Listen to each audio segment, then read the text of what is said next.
నేటి ధాత్రి వార్తలకు స్వాగతం. ముందుగా వార్తల్లోని ముఖ్యాంశాలు. పవన్ కళ్యాణ్ త్వరగా కోలుకోవాలని ఎల్లమ్మ ఆలయంలో ప్రత్యేక పూజలు. సంపూర్ణ ఆరోగ్యంతో ప్రజాసేవకు రావాలని ప్రార్థన. పవన్ ఆరోగ్యం కోసం అమ్మవారికి ప్రత్యేక అర్చనలు. త్వరగా కోలుకోవాలని రాష్ట్ర వ్యాప్తంగా అభిమానుల ప్రార్థనలు.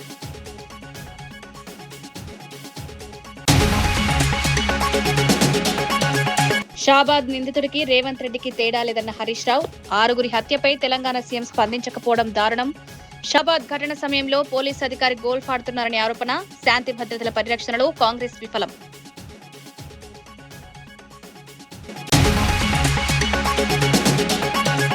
ఫీజు రియంబర్స్మెంట్ బకాయిలను వెంటనే విడుదల చేయాలన్న కృష్ణయ్య. విద్యార్థుల భవిష్యత్తుతో ప్రభుత్వం ఆటలాడకూడదని హెచ్చరిక.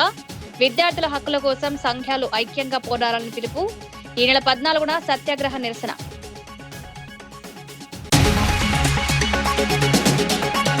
కులాలు మతాల మధ్య చిచ్చు పెట్టేందుకు వైసీపీ కుట్ర చేస్తోందన్న విజయ్ కుమార్. ప్రజారంజక పాల్వలను ఓర్వలేక వైసీపీ ప్రజలను రెచ్చగొడుతోందని విమర్శ. దళిత క్రైస్తవుల అంశానికి రాజకీయ ప్రయోజనాలకు వక్రీకరిస్తున్నారని ఆరోపణ. వైసీపీ కుట్ర రాజకీయాలను రాష్ట్ర ప్రజలు నమ్మే పరిస్థితి లేదని స్పష్టం. కాళేశ్వరం వైఫల్యాలపై అసెంబ్లీ చర్చకు రావాలని హరీష్ కు సవాల్. మేడిగడ్డ బ్యారేజ్ కుంగుబాటుకు కేసీఆర్ కుటుంబమే కారణమన్న అద్దంకి. రాజకీయ లబ్ధి కోసం హరీష్ అబద్దాలు. కాళేశ్వరం వాస్తవాలను ప్రజల ముందుంచేందుకు ప్రభుత్వం సిద్ధం. షాబాద్ హత్య కేసులో నిందితుడి ఆలోచన తీరుకు ముఖ్యమంత్రి రేవంత్ రెడ్డి వ్యాఖ్యలకు తేడా కనిపించడం లేదని ఆరోపించారు. ముఖ్యమంత్రి ఇటీవల చేసిన వ్యాఖ్యలను చూస్తే అదే భావన కలుగుతోందని హరీష్ రావు అన్నారు. షాబాద్ లో 6గురు ప్రాణాలు కోల్పోయిన అత్యంత దారుణ ఘటనపై పక్క రాష్ట్ర ముఖ్యమంత్రి స్పందించారని, కానీ తెలంగాణ ముఖ్యమంత్రి హోంమంత్రి మాత్రం స్పందించలేదని విమర్శించారు. రాష్ట్రంలో ఇంత పెద్ద ఘటన జరిగినప్పటికీ ప్రభుత్వం నిర్లక్ష్యంగా వ్యవహరిస్తోందని మండిపడ్డారు. ఘటన జరిగిన సమయంలో ఓ పోలీసు ఉన్నతాధికారి గోల్ఫ్ ఆడుతూ సమయం గడిపారని హరీష్ రావు ఆరోపించారు. బాధిత కుటుంబాలకు ప్రభుత్వం వెంటనే న్యాయం చేయాలని డిమాండ్ చేశారు. శాంతి భద్రతల పరిరక్షణలో కాంగ్రెస్ ప్రభుత్వం పూర్తిగా విఫలమైందని విమర్శించారు. ఒక ఉన్మాదిగా వ్యవహరించినాడు. ఎంత బాధ కలుగుద్దంటే, పాపం ఇప్పుడు ఒక్క అమ్మాయి మిగిలింది అక్కడ. చెవులు వినబడవు, మాటలు రావు, కాళ్ళు లేవు. ఇప్పుడు ఆ అమ్మాయి పరిస్థితి ఏంటి? ఇంట్లో 6గురిని చంపేసిండు వాడు, ఒక్కటి మాత్రమే మిగిలింది. ఆ బిడ్డ, ఆ చిన్న పసిపాప, ఆమె కూడా పెళ్లిగాని అమ్మాయి. ఇప్పుడు ఆ పిల్ల పరిస్థితి ఏంటి? ఇంత జరిగితే పక్క రాష్ట్ర ముఖ్యమంత్రి స్పందించిండు ఆ సంఘటన మీద, కానీ ఈ రాష్ట్ర ముఖ్యమంత్రికి కనీసం ఆ సంఘటన మీద స్పందించలేదు ఇప్పటిదాకా. ఒక సీనియర్ అధికారి, ఈ రాష్ట్రానికి చెందిన ఒక ఉన్నతాధికారి, పోలీస్ అధికారి, నిన్న గోల్ఫ్ కోర్సులో హైదరాబాద్ గోల్ఫ్ క్లబ్లో గోల్ఫ్ ఆడుతున్నాడు నిన్న మధ్యాహ్నం పూట. ఈ రాష్ట్రంలో లా అండ్ ఆర్డర్ పరిస్థితి ఏముంది? అసలు ముఖ్యమంత్రి పాలన ఎట్లుందంటే, నువ్వెట్లున్నావో నీ పరిపాలన కూడా గట్లే ఉంది. ఆగస్టు 7న బెంగళూరులో నిర్వహించనున్న 11వ జాతీయ ఓబీసీ మహాసభను విజయవంతం చేయాలని బీసీ సంక్షేమ సంఘం జాతీయ అధ్యక్షులు జాజుల శ్రీనివాస్ గౌడ్, రాష్ట్రీయ ఓబీసీ మహాసభ మహారాష్ట్ర అధ్యక్షులు ప్రొఫెసర్ బాబన్ రావు తైవాడే, ఆంధ్రప్రదేశ్ రాష్ట్ర అధ్యక్షులు కేసన శంకర్రావులు పిలుపునిచ్చారు. బెంగళూరులోని కాస్మోపాలిటన్ క్లబ్ లో జరిగిన సమావేశంలో మహాసభ వాల్ పోస్టర్ ను వివిధ రాష్ట్రాల ఓబీసీ నాయకులతో కలిసి ఆవిష్కరించారు. ఈ సందర్భంగా దేశవ్యాప్తంగా ఉన్న బీసీలంతా రాజకీయ పార్టీలకు అతీతంగా ఐక్యంగా నిలవాలని, 80 కోట్ల మంది బీసీల హక్కులు, డిమాండ్ల సాధనతో పాటు రాజకీయ సాధికారతే మహాసభ ప్రధాన లక్ష్యమని తెలిపారు. మండల్ కమిషన్ సిఫారసులు అమలు చేయాలని కోరుతూ ప్రతి ఏడాది ఆగస్టు 7న జాతీయ ఓబీసీ మహాసభ నిర్వహిస్తున్నామన్నారు.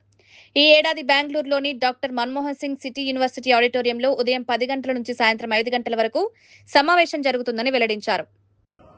మండలాలుగా, నియోజకవర్గాలు, జిల్లాల వారిగా, రాష్ట్రాల వారిగా అందరూ కలిసి చీమల దండుగా కలిగి ఇలా పెద్ద ఎత్తున జాతీయ ఓబీసీ మహాసభ జరుగుతున్నాం. ఎందుకంటే కేంద్ర రాష్ట్ర ప్రభుత్వాలు, కేంద్ర ప్రభుత్వం ముఖ్యంగా బీసీలను నిర్లక్ష్యం చేస్తుంది. జాతి జనగణనలో ఓబీసీ కుటుంబాలు లెక్కించడం లేదు. మైనారిటీలో బీసీ మహిళలకు సపోర్ట్ పెట్టడం లేదు. జనాభా దాఖలు ప్రకారం బీసీ రిజర్వేషన్ పెంచడం లేదు. కేంద్రంలో ప్రత్యేక మంత్రిత్వ శాఖ ఏర్పాటు చేయడం లేదు.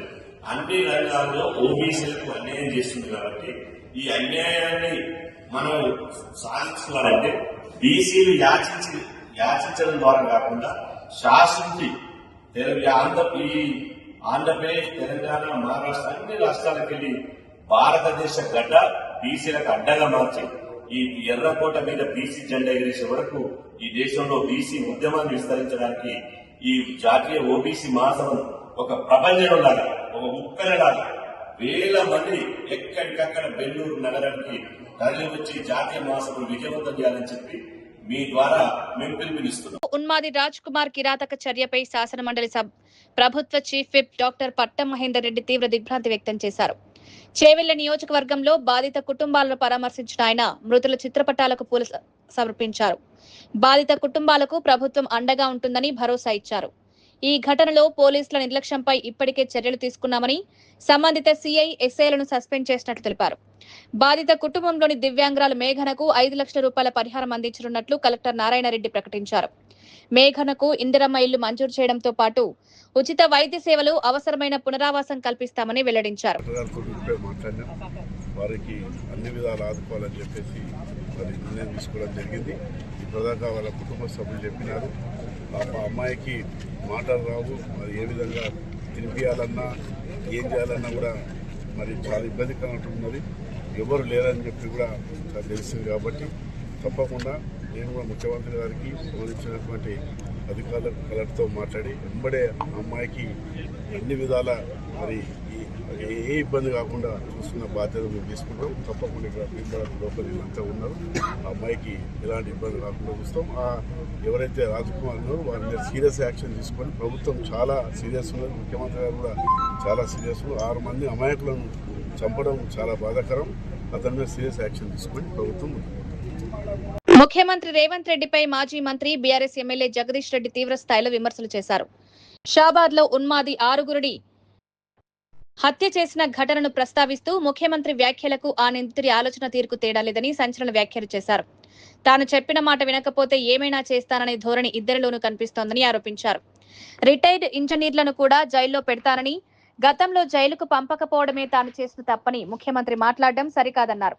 షాబాద్ ఘటనలో నిందితుడు పోక్సో కేసు పెట్టిన బాధితురాలపై కక్ష పెంచుకున్న తీరు, రాజకీయ ప్రత్యర్థులపై ముఖ్యమంత్రి చేస్తున్న వ్యాఖ్యలు ఒకే విధమైన మనస్తత్వాన్ని ప్రతిబింబిస్తున్నాయని జగదీష్ రెడ్డి ఆరోపించారు. దుర్మార్గుడు ఒక సైకో 6గురిని చంపేసిన సంఘటన ఎందుకో 2 ఒకే సమయంలో యాదృచ్ఛికంగా జరిగినట్టు కనబడుతూ ఉంది. కానీ అక్కడ వాడు చేసిన దానికి, నిన్న ముఖ్యమంత్రి మాట్లాడిన దానికి పైసా కూడా తేడా లేదు. షాబాదులో ఒక సైకోగాడు చేసిన నేరానికి భార్య పిల్లలతో పాటు ఒక అమాయకురాలైన అమ్మాయిని, వాళ్ళ కుటుంబ సభ్యుల్ని కూడా దుర్మార్గంగా నరికివేసిన సన్నివేశానికి నిన్న ఇక్కడ ముఖ్యమంత్రి మాట్లాడిన పత్రికా విలేకరుల సమావేశానికి ఏమి తేడా కనబడతలేదు. ఇద్దరిది ఒకే తీరు మనస్తత్వం కనబడుతుంది. మీరు కొంచెం జాగ్రత్తగా అబ్జర్వ్ చేస్తే. ఎందుకు చెప్తున్నాను ఈ మాట అంటే, తనకు నచ్చకపోతే, తను అనుకున్నట్టు జరగకపోతే, తను చెప్పిన మాట వినకపోతే, తను చెప్పిందే ఇతరులు మాట్లాడకపోతే నేను ఏమైనా చేస్తా, నరికి చంపి నెత్తురు పొలాలలో జల్తా. వాడు చేసింది అదే. నిన్న జైల్లో పెడతా, రిటైర్డ్ ఇంజనీర్లను కూడా జైల్లో పెడతా. జైల్లో పెట్టకపోవడమే నేను చేసిన తప్పు. సేమ్ వాడేం ఆలోచించిండో, పోక్సో కేసు పెట్టిన అమ్మాయి గురించి వాడేం ఆలోచించిండో, ఇవాళ నిన్న ఈయన ముఖ్యమంత్రి కూడా అదే ఆలోచిస్తున్నాడు. వాడు ఏ రకంగా నరికి చంపిండో ఈయన కూడా అదే చేయాల్సి ఉంటుంది, అదే చేయిస్తానని మాట్లాడుతున్నాడు ముఖ్యమంత్రి. ఎందుకంటే తెలంగాణ ప్రజల తరఫున ప్రశ్నించినందుకు, నీ ధనదాహాన్ని బయట పెడుతున్నందుకు, తెలంగాణ పట్ల నీకుండే విద్వేషాన్ని ప్రజలకు చూపిస్తున్నందుకు, వాడికి ఎట్లయితే అడ్డం వచ్చిండ్రు అని భావించి చంపిండో ఈడ కూడా గట్లనే నీకు అడ్డం వస్తున్నారు కాబట్టి వీళ్ళు నీ ధనదాహానికి చంపేస్తారు. విశాఖపట్నం పరిసర ప్రాంతాల్లో సంభవించిన భూకంపం, స్వల్ప భూకంపనలపై ఆంధ్ర యూనివర్సిటీ జియోఫిజిక్స్ విభాగం ప్రొఫెసర్ డాక్టర్ పెంటకోట త్రినద్రావు కీలక విషయాలు వెల్లడించారు. విశాఖ పరిసరాల్లో నమోదైన భూ ప్రకంపనలు తక్కువ లోతులో మోస్తరు తీవ్రతతో సంభవించినట్లు తెలిపారు. ఈ ప్రకంపనల కారణంగా ప్రజలకు ఎలాంటి ప్రమాదం లేదని స్పష్టం చేశారు. బంగాళాఖాతాన్ని కేంద్రంగా చేసుకుని భూకంపం సంభవించిందని, ప్లేట్ టెక్టోనిక్ కదలికలే దీనికి ప్రధాన కారణమని వివరించారు. భూమి లోపలి పొరల్లో సహజంగా జరిగే కదలికల వల్ల ఇలాంటి ప్రకంపనలు నమోదవుతుంటాయని తెలిపారు. విశాఖలో పలు చోట్ల ప్రజలు స్వల్ప ప్రకంపనలు గుర్తించినప్పటికీ ఆందోళన చెందాల్సిన అవసరం లేదన్నారు. భూకంప తీవ్రత, కేంద్రం, లోతు వంటి అంశాలను జియోఫిజిక్స్ నిపుణులు పరిశీలిస్తున్నట్లు చెప్పారు. Scale, the intensity of it is 4.5. This 4.5 indicating that it is a moderate earthquake. So it is a shallow earthquake and whose epicenter is 10 kilometer depth of the Bay of Bengal, which is situated 225 kilometers from Kakinada coast. So this is totally a shallow earthquake, but it's no problem at all. Because actually the region of this earthquake is we have a plate tectonics. So actually the world is divided into number of plates in which our Indian plate is moving towards north, which is collide with Eurasian plate and Burma plate. So whenever it is colliding towards that, what is the Eurasian plate and Burmese plate, there may be a possibility of the earthquake. So according to that, here today's earthquake is not this total movement of the Indian plate towards Eurasian plate, but it may be due to actually there are number of plates lying over the Bay of Bengal. So this is towards from north to south. Actually, these plates which are underneath the surface of the ocean, which is from north to south. So as these are totally these small mountains having a number of fault lines. So these fault lines are moving together. When they are moving together, what happens there? It is there may be possibility of collision of these tectonics. So whenever these plates are collide together, then the earthquakes are formed. So here this is earthquake of intensity 4.5 on Richter scale, which is a moderate earthquake. But the around the epicenter, definitely there are number of waves are formed. Actually in the earthquake there are two type of waves. One is a primary wave and the other one is a secondary wave. Adicherla block 2 బొగ్గుగని ప్రాజెక్టుకు అవసరమైన అనుమతులను 3 నెలల్లో మంజూరు చేయాలని Peddapalli MP గడ్డం వంశీకృష్ణ కేంద్ర ప్రభుత్వాన్ని కోరారు. జయశంకర్ భూపాలపల్లి జిల్లా మల్హార్ మండలంలోని తాడిచెర్ల బ్లాక్ 2 బొగ్గుగని ప్రాంతాన్ని ఆయన పరిశీలించారు. ప్రాజెక్టు పనులను ఆలస్యం చేయకుండా త్వరగా ప్రారంభించేలా కేంద్ర ప్రభుత్వం చర్యలు తీసుకోవాలని విజ్ఞప్తి చేశారు. బొగ్గుగని ప్రాజెక్టు ద్వారా స్థానిక ప్రాంత అభివృద్ధికి అవకాశాలు పెరుగుతాయని వంశీకృష్ణ తెలిపారు. ముఖ్యంగా ఆరోగ్య అవకాశాల్లో స్థానిక యువతకు మొదటి ప్రాధాన్యం ఇవ్వాలని అధికారులను కోరారు. ప్రాజెక్టు అభివృద్ధితో పాటు స్థానిక ప్రజల హక్కులు, ప్రయోజనాలను కూడా పరిరక్షించాల్సిన బాధ్యత ఉందన్నారు. భూములు, ఉపాధి, ఇతర స్థానిక సమస్యల విషయంలో ప్రజలకు అన్యాయం జరగకుండా చూడాలని సూచించారు. కేంద్ర ప్రభుత్వం త్వరగా అనుమతులిచ్చి పనులు ప్రారంభిస్తే ఈ ప్రాంత యువతకు ఉపాధితో పాటు స్థానిక ఆర్థిక వ్యవస్థ కూడా బలోపేతమవుతుందని పేర్కొన్నారు. ఉద్యోగాలు దక్కాలో, స్థానికులకు ఉద్యోగాలు కావాలని చెప్పి ఏదైతే మా డిమాండ్ ఉన్నదో దాన్ని కూడా సింగరేణి తోటి మాట్లాడి ఖచ్చితంగా జరిగేటట్టు మేము కృషి చేస్తాము. మరో ముఖ్యమైన అంశము ఎక్స్పాన్షన్ ద్వారా దాదాపు 6 మిలియన్ టన్నుల అవుట్పుట్, అంటే ఇప్పుడు తాడిచెర్ల 1 అవుట్పుట్ కేవలం 2 మిలియన్ టన్నులు. సో దాదాపు 3 రేట్లు అవుట్పుట్ పెరుగుతుంది ఈ సైట్ కి వెళ్ళని చెప్పి మీ అందరికి తెలియజేస్తున్నాను. దాదాపు 50,000 కోట్ల రూపాయల టర్నోవర్ ఈ సైట్ కెళ్ళి, ఈ ప్రాజెక్ట్ కెళ్ళి వస్తుంది. తెలంగాణలో పెండింగ్ లో ఉన్న ఫీజుల రీఎంబర్స్మెంట్ బకాయిలను ప్రభుత్వం వెంటనే విడుదల చేయాలని Rajya Sabha MP R Krishnaiah demand చేశారు. హైదరాబాద్ విద్యానగర్లోని బీసీ భవన్లో నిర్వహించిన సమావేశంలో ఆయన పాల్గొని మాట్లాడారు. ఫీజు బకాయిల సమస్యపై ప్రభుత్వం సరైన విధంగా స్పందించడం లేదని తీవ్ర విమర్శలు చేశారు. ఆర్థికంగా వెనుకబడిన వర్గాలకు చెందిన విద్యార్థుల చదువులపై ఫీజు రీఎంబర్స్మెంట్ ఆలస్యం తీవ్ర ప్రభావం చూపుతోందని ఆందోళన వ్యక్తం చేశారు. విద్యార్థుల భవిష్యత్తుతో ప్రభుత్వం ఆటలాడకూడదని హెచ్చరించారు. పెండింగ్ బకాయిలను తక్షణమే చెల్లించి విద్యార్థులు, విద్యా సంస్థలకు ఉపశమనం కల్పించాలని కోరారు. విద్యార్థుల హక్కుల కోసం విద్యార్థి, బీసీ, ప్రజా సంఘాలు ఐక్యంగా పోరాటం చేయాలని పిలుపునిచ్చారు. ఈ నెల 14న నిర్వహించనున్న సత్యాగ్రహ నిరసన కార్యక్రమంలో పెద్ద సంఖ్యలో పాల్గొనాలని కోరారు. లాగా తీసుకొస్తాం, మీరందరూ కలిసి రావాలని ప్రతి ఒక్కరికి నేను విజ్ఞప్తి చేస్తున్నా. అది ఏమాత్రం జాప్యం చేయకుండా ఇప్పుడు విద్యార్థులను ఆదుకోవడానికి 120 బీసీ హాస్టళ్లు, 150 బీసీ రెసిడెన్షియల్ పాఠశాలలు మంజూరు చేయాలి. అదే విధంగా ఫీజుల బకాయిలు 8,000 కోట్లు వెంటనే రిలీజ్ చేయాలి. అందులో భాగంగా ఈ నెల 14న జరుగుతున్న సత్యాగ్రహ దీక్షకు అందరినీ నేను ఓపెన్ గా ఆహ్వానిస్తున్నా. వచ్చి మీరు మద్దతు ప్రకటించండి అని చెప్పి నేను విజ్ఞప్తి చేస్తున్నా. ఈ నెల 16న రాష్ట్ర వ్యాప్తంగా అన్ని జిల్లా కేంద్రాల్లో, మండల కేంద్రాల్లో, నియోజకవర్గ కేంద్రాల్లో కాలేజీలు బైకాట్ చేసి ర్యాలీలు తీసి MRO office, collector office, RDO ఆఫీసులు ముట్టడి చేయాలని చెప్పి పిలుపునిస్తున్నారు. భూభారతి చట్టాన్ని సమర్థవంతంగా అమలు చేసేందుకు భూముల రీసర్వేకు అత్యంత ప్రాధాన్యమివ్వాలని మంత్రి పొంగులేటి శ్రీనివాసరెడ్డి అధికారులను ఆదేశించారు. ఖమ్మం జిల్లా పర్యటనలో భాగంగా భూభారతి ఇందిరమ్మ ఇల్లు, ఇతర అభివృద్ధి కార్యక్రమాలపై అధికారులతో సమీక్ష నిర్వహించారు. రైతుల భూములకు పూర్తి భద్రత కల్పించడమే ప్రభుత్వ ప్రధాన లక్ష్యమని మంత్రి స్పష్టం చేశారు. భూ సమస్యల పరిష్కారంలో అధికారులు నిర్లక్ష్యం చేయకుండా క్షేత్రస్థాయిలో పరిశీలించి సమస్యలను వేగంగా పరిష్కరించాలని సూచించారు. భూముల రికార్డుల్లో తప్పులు, వివాదాలను గుర్తించి రీసర్వే ద్వారా సరిచేయాలని ఆదేశించారు. ఇందిరమ్మ ఇళ్ల నిర్మాణ పనులను కూడా వేగవంతం చేయాలని అధికారులకు సూచించారు. వాతావరణ పరిస్థితులకు అనుగుణంగా రైతులు పంటలు సాగు చేసేలా అవగాహన కల్పించాలన్నారు. రైతుల ప్రయోజనాలు, భూ హక్కుల పరిరక్షణ విషయంలో ప్రభుత్వం రాజీ పడదని పొంగులేటి స్పష్టం చేశారు. కార్యక్రమాలు చేశాం. భవిష్యత్తులో కూడా శంకరన్న, వారి సతీమణి సర్పంచ్ గారు చెప్పినట్లు అనేక అభివృద్ధి కార్యక్రమాలు చేయడానికి నేను సిద్ధంగా ఉన్నాను.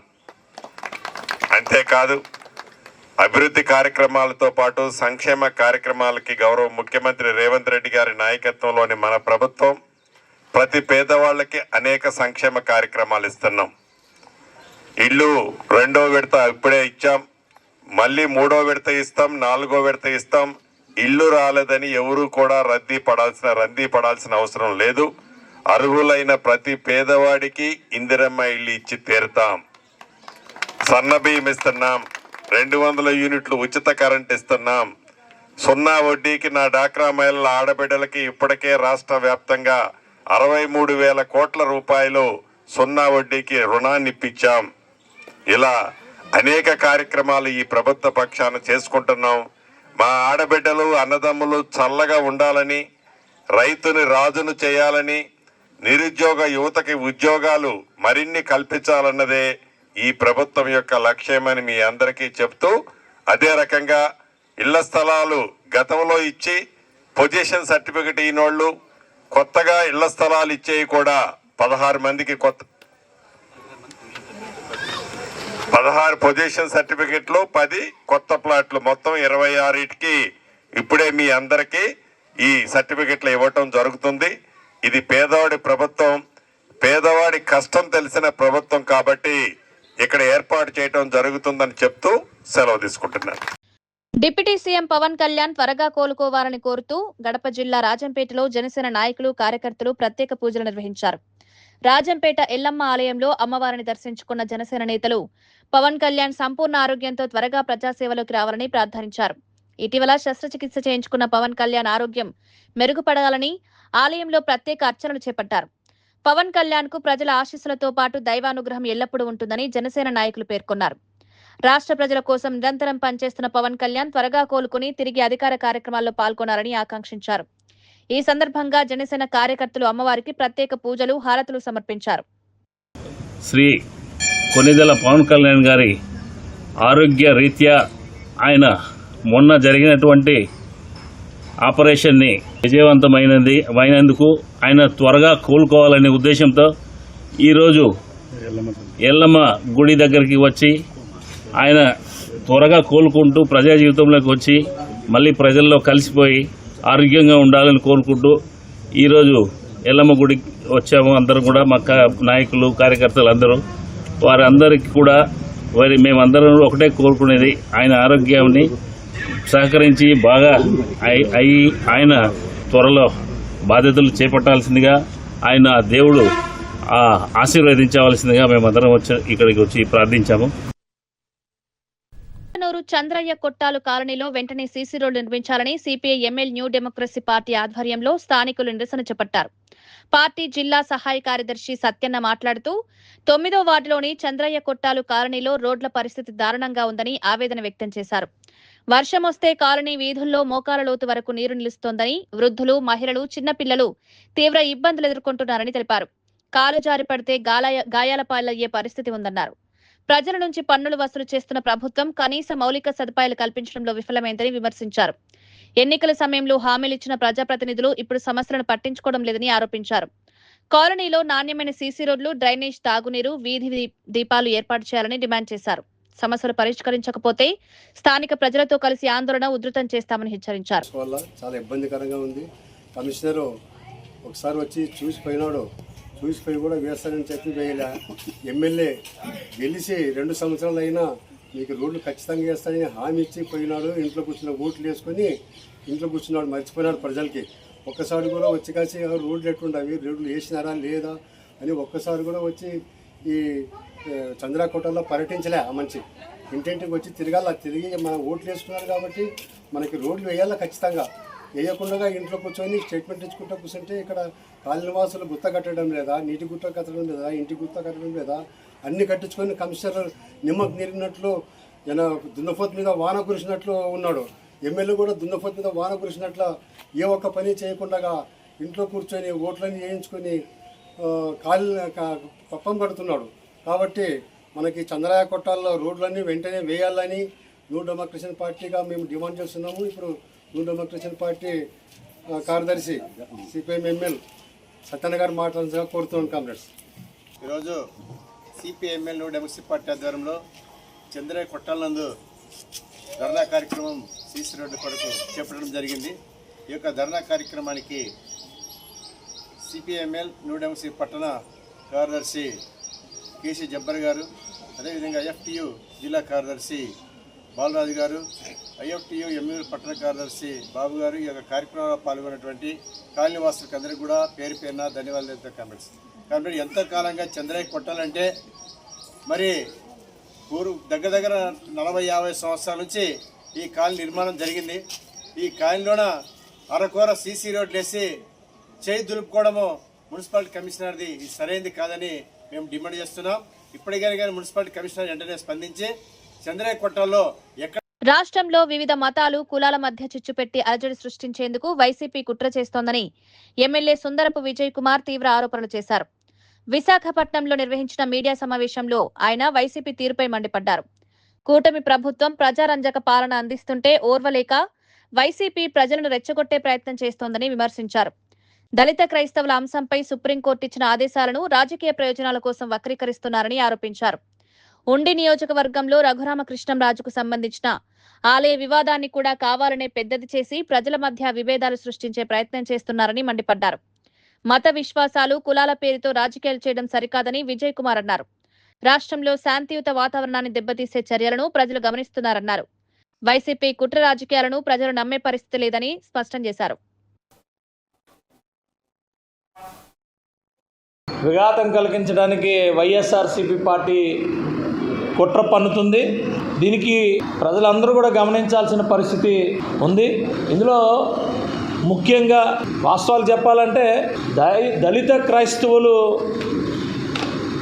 విషయం మీద సుప్రీంకోర్టు దగ్గర నుంచి వచ్చిన కొంత సుప్రీంకోర్టు ఏదైతే డైరెక్షన్స్ ఇచ్చిందో ఇది జరుగుతున్న సమయంలో, అలాగే రఘురామకృష్ణరాజు గారు ఉండి నియోజకవర్గంలో ఏదైతే టెంపుల్ గురించి మరి మీరు చూసే ఉంటారో అది కూడా పెద్ద ఇష్యూ కింద క్రియేట్ చేసి ఎక్కడికక్కడ రెచ్చగొట్టే ధోరణిలో పూర్తిగా కుట్రలు పన్నుతున్నారు.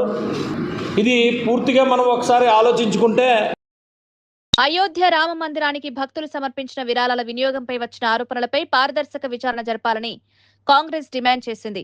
రాముడు ఏ ఒక్క రాజకీయ పార్టీకి చెందినవాడు కాదని, దేశ ప్రజలందరి ఆరాధ్య దైవమని ఏఐసీసీ ఇన్ఛార్జి చల్లా వంశీచంద్ రెడ్డి స్పష్టం చేశారు. భక్తులు ఎంతో విశ్వాసంతో సమర్పించిన విరాళాల నిర్వహణలో అవకతవకలు జరిగాయనే ఆరోపణలు తీవ్ర ఆందోళన కలిగిస్తున్నాయని తెలిపారు. ఈ అంశాన్ని రాజకీయ కోణంలో చూడకుండా వాస్తవాలను ప్రజల ముందుంచాల్సిన బాధ్యత ఉందన్నారు. విరాళాలు ఎలా వినియోగించారు, ఆరోపణలు నిజమెంత అనే విషయాలపై సమగ్ర విచారణ చేపట్టాలని డిమాండ్ చేశారు. రామమందిరం కోట్లాది మంది ప్రజల విశ్వాసానికి సంబంధించిన అంశమని, ఇందులో పారదర్శకత అత్యంత అవసరమని పేర్కొన్నారు. విచారణ ద్వారా నిజానిజాలు బయటపెట్టి ప్రజల్లో ఉన్న అనుమానాలను తొలగించాలని కోరారు. భక్తుల మనోభావాలను గౌరవిస్తూ కేంద్ర ప్రభుత్వం ఈ వ్యవహారంపై వెంటనే స్పందించాలని డిమాండ్ చేశారు. మన పిల్లలకు కూడా మనం నేర్పిస్తుంటాం, మనము మన ధర్మాన్ని కాపాడితే మన ధర్మం మనని కాపాడుతుందని. హిందూ ధర్మంలో పుట్టినటువంటి ప్రతి ఒక్క వ్యక్తి 100% నమ్మేటువంటి సిద్ధాంతం ఇది. ధర్మో రక్షతి రక్షతః. మనందరం కూడా హిందువులము, హిందువులుగా మనం గర్వపడతాము. అలానే నిజమైన హిందువులు ఎవరిని కూడా ద్వేషించకుండా, ఎందుకంటే మనం రాముని బాట సరైన బాటని భావించేటువంటి వాళ్ళము. బీఆర్ఎస్ నేత హరీష్ రావుపై టీపీసీసీ వర్కింగ్ ప్రెసిడెంట్ జగ్గారెడ్డి తీవ్రస్థాయిలో మండిపడ్డారు. హైదరాబాద్ గాంధీ భవన్ లో నిర్వహించిన మీడియా సమావేశంలో కాళేశ్వరం, మేడిగడ్డ ప్రాజెక్టులపై హరీష్ రావు చేసిన వ్యాఖ్యలకు ఘాటు కౌంటర్ ఇచ్చారు. కేసీఆర్, హరీష్ రావు హయాంలో నిర్మించిన బ్యారేజ్ కుంగిపోయిందని, 1,00,000 కోట్ల రూపాయల ప్రజాధనం వృధా అయిందని ఆరోపించారు. కాళేశ్వరం ప్రాజెక్టు వైఫల్యంపై ముందుగా కేసీఆర్, హరీష్ రావు తెలంగాణ ప్రజలకు క్షమాపణ చెప్పాలని డిమాండ్ చేశారు. తమ పాలనలో జరిగిన తప్పులను కప్పిపుచ్చుకునేందుకు హరీష్ రావు కొత్త డైలాగులు చెప్తున్నారని విమర్శించారు. అసలు సమస్యను పక్కదారి పట్టించేందుకే కాంగ్రెస్ ప్రభుత్వంపై ఆరోపణలు చేస్తున్నారని మండిపడ్డారు. కాళేశ్వరం నిర్మాణం, మేడిగడ్డ కుంగుబాటుపై ప్రజలకు పూర్తి వాస్తవాలు చెప్పాల్సిన బాధ్యత బీఆర్ఎస్ నేతలపై ఉందన్నారు. అది ఫైనాన్స్ మినిస్టర్ ఉన్నప్పుడు అక్కడి నుంచే ఉంటాయి. కాబట్టి బెటర్ ఏంటంటే ఇప్పుడు మీ బీజేపీ కీ ఎంపీవి కాబట్టి మీరు బెటర్ ఇది ఈ కోఆర్డినేషన్ చేయండి. ఇప్పుడు ముఖ్యమంత్రి గారు రెడీ ఉన్నారు, మా మినిస్టర్ గారు రెడీ ఉన్నారు, వాళ్ళని రెడీ చేయండి. అక్కడ కేసీఆర్ గారిని హరీష్ రావు రెడీ చేయండి. మీరు ఎట్లా ఫోన్లలో మాట్లాడుకుంటారు కదా, రెడీ చేసి ఢిల్లీకి లెటర్ రాసేసేయండి. అది కూడా ఒక సొల్యూషన్ దొరుకుతుంది. ఇక ఈ టీవీల ముందు మాట్లాడు బంద్ చేసేయండి. ఇక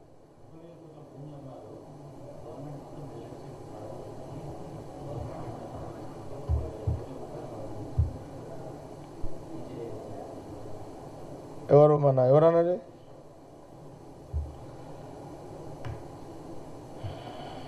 ఇప్పుడు ఫస్ట్ మీరు రాష్ట్రాన్ని అప్పులపాలు చేసింది మీరు.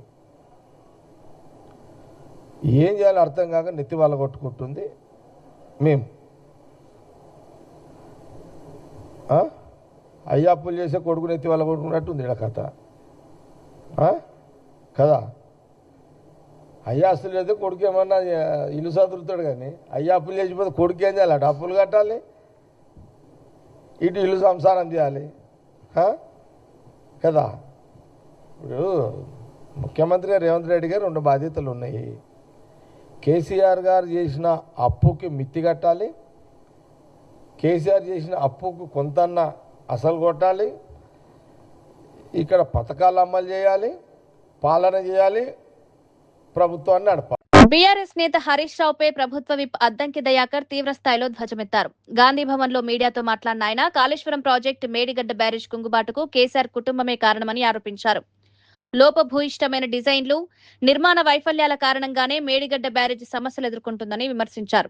బ్యారేజ్ లో నీటిని నిల్వ చేస్తే ప్రమాదం ఉందని నిపుణుల నివేదికలు స్పష్టం చేస్తున్నప్పటికీ హరీష్ రావు రాజకీయ లబ్ధి కోసం అబద్దాలు ప్రచారం చేస్తున్నారని మండిపడ్డారు. తెలంగాణ ప్రజలను తప్పుదోవ పట్టించే ప్రయత్నాలను బీఆర్ఎస్ మానుకోవాలని సూచించారు. కాళేశ్వరం ప్రాజెక్టులో జరిగిన అవినీతి, నిర్మాణ వైఫల్యాలపై చర్చించేందుకు దమ్ముంటే అసెంబ్లీకి రావాలని హరీష్ రావుకు సవాల్ విసిరారు. బహిరంగ చర్చలో అన్ని వాస్తవాలను ప్రజల ముందుంచేందుకు కాంగ్రెస్ ప్రభుత్వం సిద్ధంగా ఉందని స్పష్టం చేశారు. మీరు ప్రాజెక్టు దగ్గర చూసిండ్రా, కానీ దాని ఓవరాల్ వ్యూ చూసిండ్రా? ఎక్కడి నుంచి ఏ నది వచ్చినాక ఏం చేరుతుంది అనేది.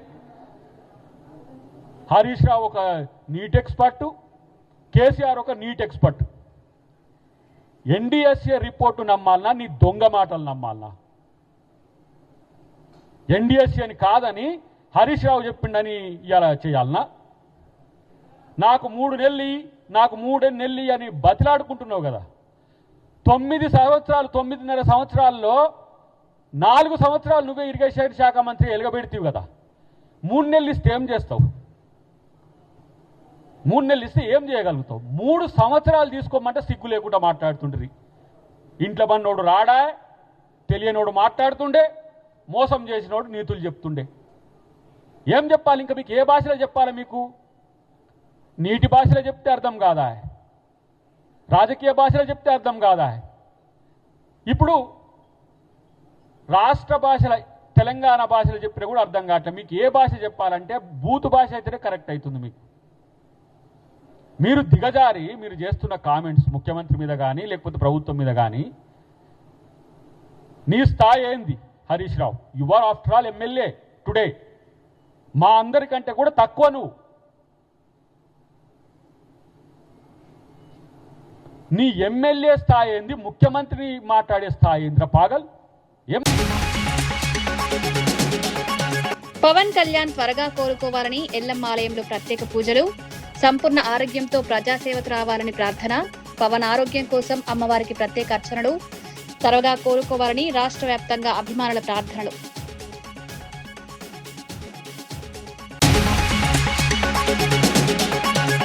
షాబాద్ నిందితుడికి రేవంత్ రెడ్డికి తేడా లేదన్న హరీష్ రావు, 6గురి హత్యపై తెలంగాణ సీఎం స్పందించకపోవడం దారుణం. షాబాద్ ఘటన సమయంలో పోలీసు అధికారి గోల్ఫ్ ఆడుతున్నారనే ఆరోపణ, శాంతి భద్రతల పరిరక్షణలో కాంగ్రెస్ విఫలం.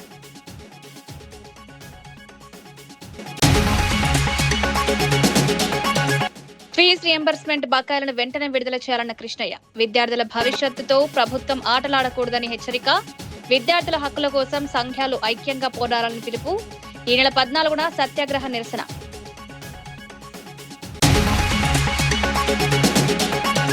కులాలు మతాల మధ్య చిచ్చు పెట్టేందుకు వైసీపీ కుట్ర చేస్తోందన్న విజయ్ కుమార్, ప్రజారంజక పాల్వలను ఓర్వలేక వైసీపీ ప్రజలను రెచ్చగొడుతోందని విమర్శ, దళిత క్రైస్తవుల అంశానికి రాజకీయ ప్రయోజనాలకు వక్రీకరిస్తున్నారని ఆరోపణ, వైసీపీ కుట్ర రాజకీయాలను రాష్ట్ర ప్రజలు నమ్మే పరిస్థితి లేదని స్పష్టం. కాళేశ్వరం వైఫల్యాలపై అసెంబ్లీ చర్చకు రావాలని హరీష్ కు సవాల్, మేడిగడ్డ బ్యారేజ్ కుంగుబాటుకు కేసీఆర్ కుటుంబమే కారణమన్న అద్దంకి, రాజకీయ లబ్ధి కోసం హరీష్ అబద్ధాలు, కాళేశ్వరం వాస్తవాలను ప్రజల ముందుంచేందుకు ప్రభుత్వం సిద్ధం. మరిన్ని వార్తలతో మళ్ళీ కలుద్దాం. నమస్కారం.